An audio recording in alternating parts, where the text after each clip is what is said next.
할렐루야! 사랑하는 뉴욕 기둥교회 성도 여러분, 주님이 주시는 단잠 주무셨는지요?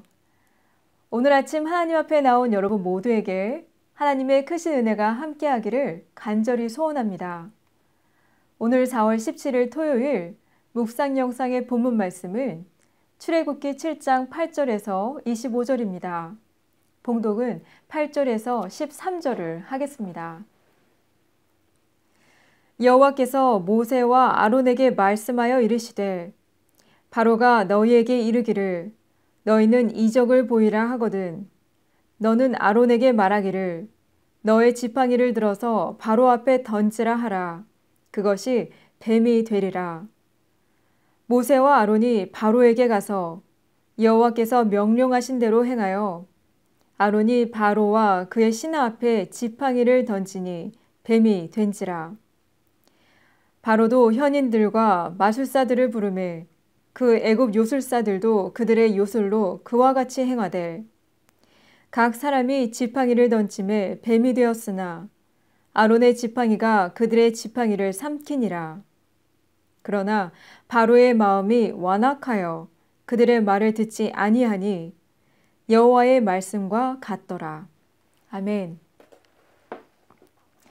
광야에서 하나님의 부르심을 받은 모세는 마침내 형 아론과 함께 바로 앞에 섭니다. 하나님은 보내시기 전에 무엇을 어떻게 할지, 바로가 어떻게 반응할지까지 모두 알려주십니다. 이스라엘 백성의 리더로서 막중한 책임을 피하고 싶어 했던 모세에게 하나님은 너와 함께 하겠다는 약속을 지키십니다. 하나님이 말씀하신 대로 아론이 지팡이를 던지니 뱀이 됩니다. 이에 맞서 바로의 현인들과 술사들도 요술을 부려 자신들의 지팡이를 뱀으로 만들어냅니다. 그러나 곧 아론의 뱀이 술사들의 뱀을 모두 삼켜버립니다. 뱀은 이집트 왕의 절대 왕권을 의미했습니다. 머리를 빳빳이 치켜든 뱀이 바로의 왕관 정면에 장식되어 있었습니다.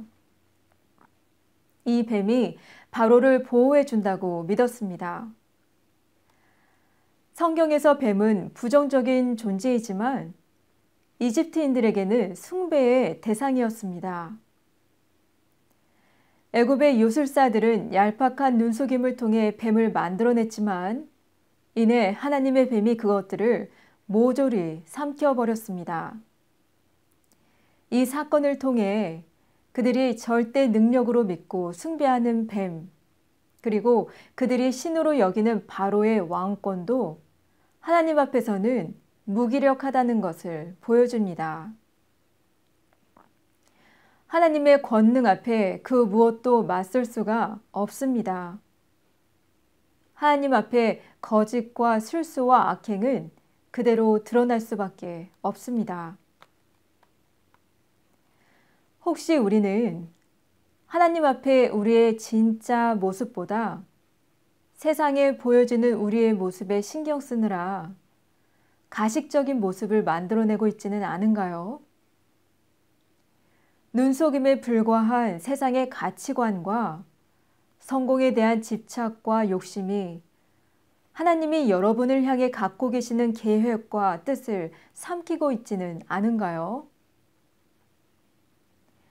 하나님의 뜻이 성령의 불이 우리의 그릇된 가치관과 정욕과 이생의 자랑을 삼켜야 합니다.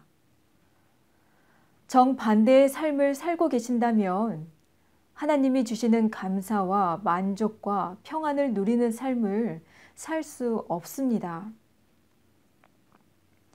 주 예수와 동행하니 그 어디나 하늘나라.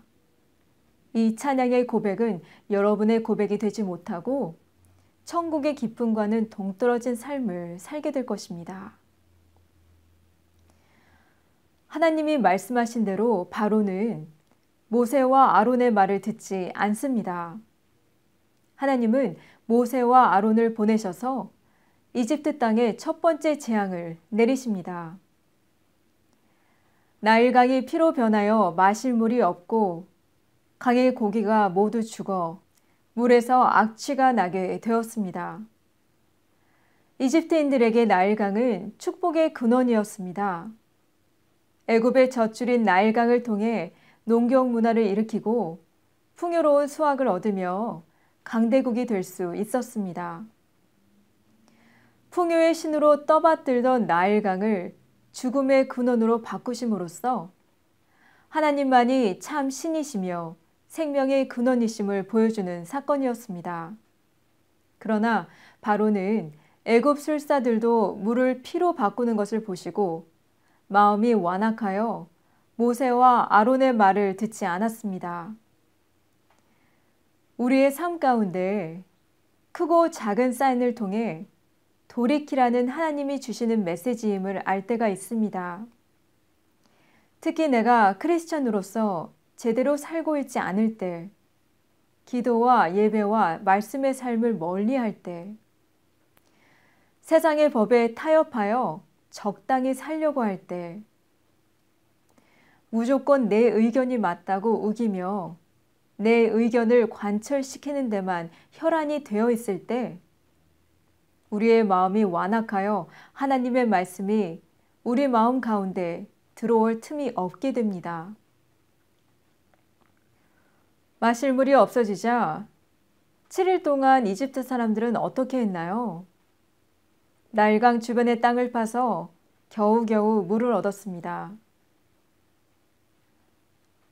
돌이키라는 메시지를 무시하는 사람들의 결국은 이렇게 됩니다.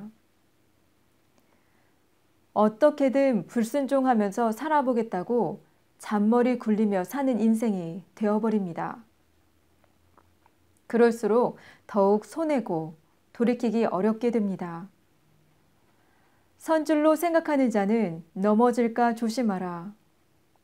우리 모두 예수님의 완벽한 희생의 제사로 구원을 받았지만 육신의 장막에 사는 동안은 부족하고 연약하여 죄를 짓습니다. 잠깐 어둠 속을 헤맬지라도, 잠깐 유혹에 빠질지라도 하나님이 우리에게 주시는 사인을 놓치지 말고 즉각 순종하여 돌이키셔서 생명과 복의 근원 되시는 하나님 안에 늘 거하시는 여러분 모두가 되시길 간절히 소원합니다. 기도하시겠습니다. 하나님, 우린 연약합니다. 실수하고 넘어집니다. 우리의 부족함으로 인하여 죄를 범할지라도 즉각 순종하여 돌이켜 회복하게 하여 주시옵소서. 예수 그리스도 안에 있는 생명의 성령의 법이 죄와 사망의 법에서 우리를 해방시켜 주셨음을 믿으며 승리하는 삶을 살게 하여 주시옵소서. 예수님 이름으로 기도합니다. 아멘. 여러분, 행복한 토요일 보내시기 바랍니다. 이 시간 기도하실 때 여러분 각자가 갖고 계시는 기도 제목과 가정과 교회와 일터, 선교지, 우리 가운데 연약한 지체들과 최전방에서 수고하시는 의료진들을 위해서 기도해 주시기 부탁드립니다. 기도하겠습니다.